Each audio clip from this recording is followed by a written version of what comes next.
Hey, I'm Hilah. So today I'm going to a food blogger's potluck, which is weird for a couple of reasons, because I don't normally go to potlucks, but also I never thought that I would be a blogger of any sort enough to actually get invited to a blogging thing, let alone a food blogging thing. But whatever, here I am, and this is my future. So I'm gonna make a salad today, like a chopped pretty salad. It'll look really beautiful, it's really simple, no mayonnaise, so I don't have to worry about sitting outside all day. And hopefully it'll totally wow everybody there and they'll be like, oh my God, new favorite food blogger ever. Fingers crossed.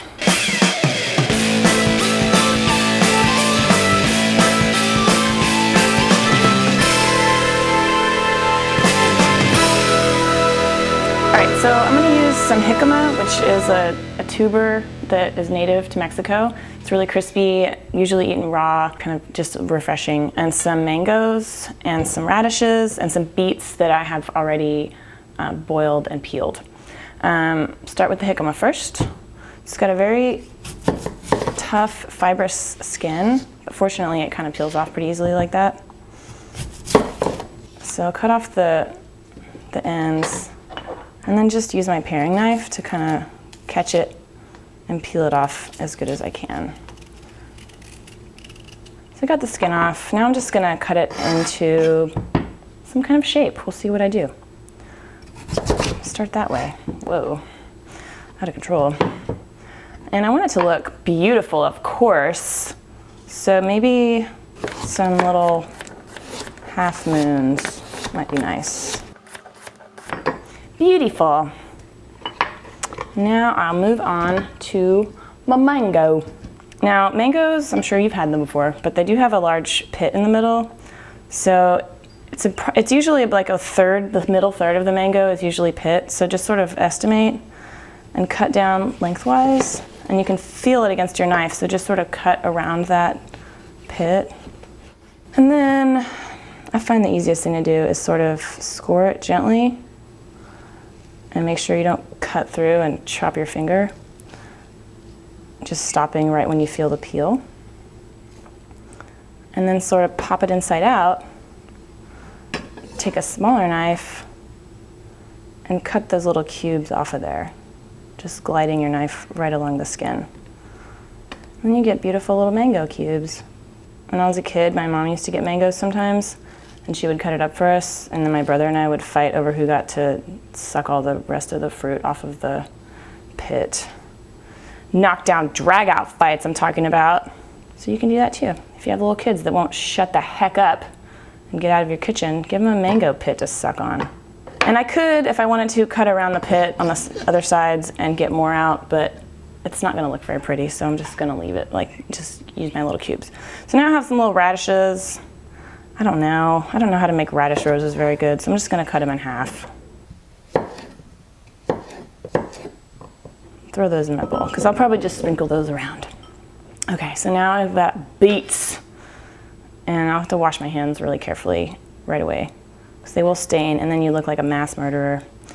I think I'm gonna do the half moons again, sort of mimic the shape of the jicama, make everything pretty together. And then we have that. And then I'm just gonna use my little radish guys around. I might take some of that jicama off later because it's kind of overpowering the balance of my tray. And I hate that. I'm rooting for the underdog. Come on, beets. Okay, now I'm gonna make a dressing and pour it over there, and then we'll be done. 2 teaspoons of oil. I'm gonna use safflower oil, because I like the linoleic acid that it has in it. It's good for you, for your skin. You can use olive oil, whatevs. I'm gonna use 2 teaspoons of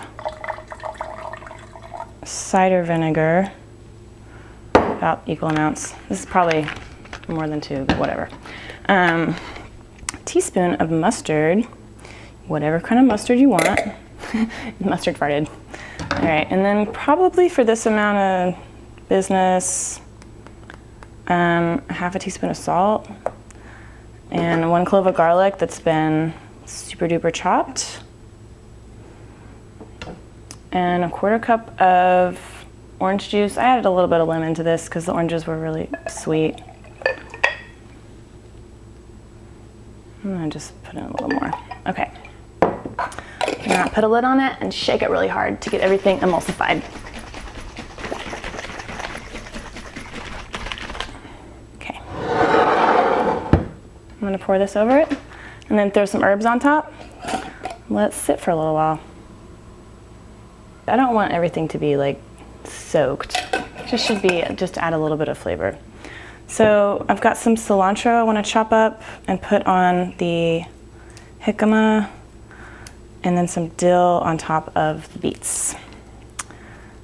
And maybe I'll even put some mint in there. What the heck? Just rough chop,